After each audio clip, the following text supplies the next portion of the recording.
আজি ବାପ ତୋତେ କହିବି କଥାଟି ଶୁଣିବୁ ତୁ ଦେଇ ମନ।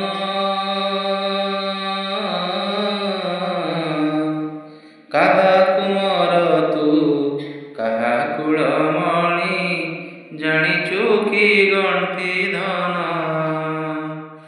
ନିର୍ମଳ ତୁଇ ସରଗ ତରାଟି ସରଗର ଝରା ଫୁଲ। ହସ ବସ ତୋର କୌତୁକ ବାବୁ କି ମଧୁର କି ଡଉଲ। ଆଖି ଦୁଟି ତୋର ଆନନ୍ଦ ଉଜ୍ଜ୍ୱଳ ଚଞ୍ଚଳତା ପ୍ରତି ଅଙ୍ଗୀ। ଲବଣୀ ପିତୁଳା ସ୍ନେହ ସୁଧା ବୋଳା ଖେଳୁ ଖେଳ ନାନା ରଙ୍ଗୀ। ଧୂଳି ମାଟି ଘେନି କି ସୁନ୍ଦର ତୁହି ଗଢ଼ି ବସୁ କେତେ ଜାତି।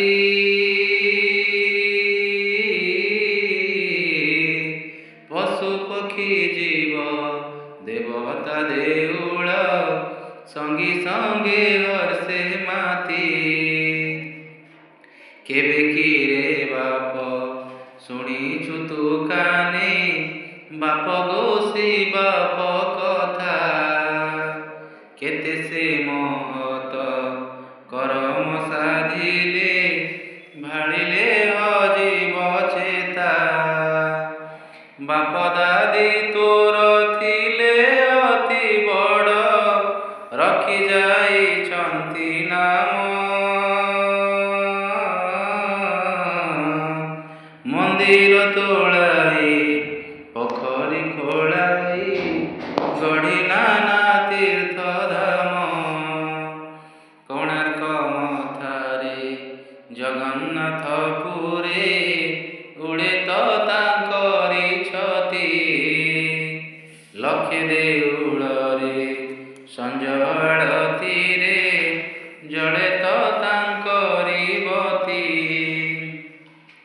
ନଦୀ ବନ୍ଧ ସବୁ ତାଙ୍କରି କିରତି ଥିଲେ ବଡ଼ କାରିଗର। ପଥର ଉପରେ ଆଙ୍କିଛନ୍ତି ଛବି ଅପରୂପ ମନୋହର। ଥିଲେ ବଡ଼ ବୀର ଲକ୍ଷେ ରାଜାଙ୍କର ମଉଡ଼ମଣିର ଜାତି। ପୁରୁଷ ଉତ୍ତମ ବୀର ଖାରବେଳ ଅନଙ୍ଗ ଭୀମ ଯଜାତି। ମହାମହାରାଜ ମହାମହାରଥୀ ଥିଲେ ତୋର ବାପା ଜେଜେ।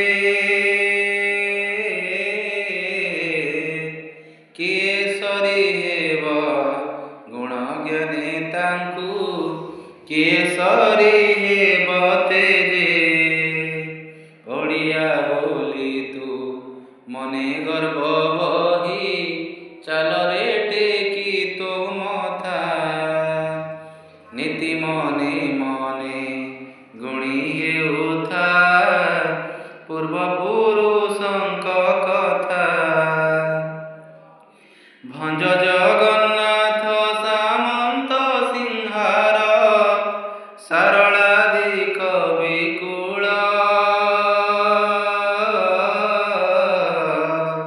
ତୋ ପୂର୍ବପୁରୁଷ ତାଙ୍କ ସନ୍ତାନ ତୁ ଏକଥା